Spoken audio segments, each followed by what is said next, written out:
नमस्कार, आदाब, सत श्री अकाल मेरे सारे खंड मिठे दोस्तें की, मित्रें की, प्यारे की, देवियों की, सज्जने की। मित्रों आऊँ हर हर्ष तुंदा मित्र ते जिसी पौंदे रोंदे हमेशा छित्र। अज एक बारी परती अज रही हूँ तुंदे सारे अगे लिया एक और डोगरी कविता।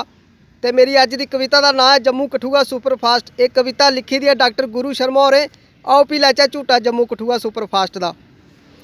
कल जम्मू दा गया कठुआ, कल जम्मू दा गया कठुआ, बस लब्भी मिगी लास्ट, चुटकी मुँह रपाइया कैलेंडर मारा बाजा जम्मू कठुआ सुपरफास्ट, जम्मू कठुआ सुपरफास्ट।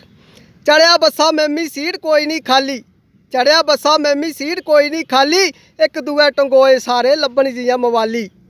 शक्ल दिखिया मेरी मिगी कुसै नहीं दित्ती सीट, एक ते लगी तक्को तक्की एक गर्मी दी हीट।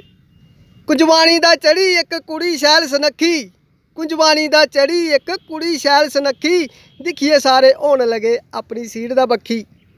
रंग ओदा हा गोरा चिट्टा अखियां मस्तो मस्त, रंग ओदा हा गोरा चिट्टा अखियां मस्तो मस्त, दिखदे दिखदे एक मुड़े ने कर लई एडजस्ट।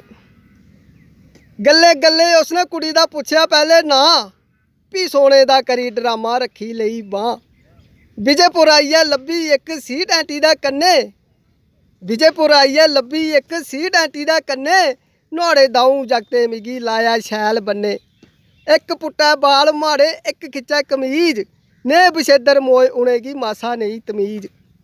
बडले दा खज्जल होई अगे मूड खराब, उपरा सीधी लाई तंदीरी कित्ता उपर पेशाब।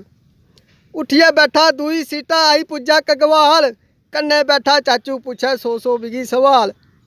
भुख लगी दी त्रे लगी दी बड़ा गा माड़ा हाल, बल्ले बल्ले सुपरफास्ट आई पुजी चढ़वाल।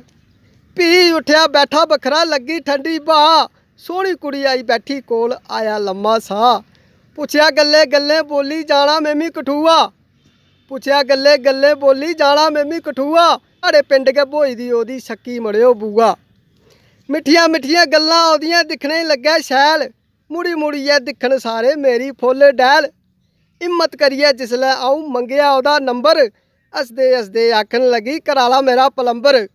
इन्ने चिरे गी पुज्जे कठुए सफर भी खत्म सारा, महा जे तू है बोई दी मड़िए आऊं केड़ा कवारा। पूरा रस्ता लोकों आऊं इन्ना सिर खपाया, 500 देइयै भुल्ली गया लैना आऊं बकाया, लैना आऊं बकाया। तो दोस्तों कनेही लगी कविता कमेंट करिए जरूर सुनाओ, और उपर अपने यूट्यूब चैनल का लिंक दिते दा ते जरूर सबसक्राइब करो मेरे चैनल की, और घंटी वाले बटन की भी दबाओ ताकि आने वाली मेरी डोगरी कविताएं तुस रज्जिए आनंद ले सको। तो बाकी मैं पूरी अपनी डिटेल थल्लै रनिंग टैक्सट च लिखी दी है, तुस भी कुदै भी फॉलो कर सकते हो। जय हिंद, जय भारत, जय डुग्गर ते जय डोगरा।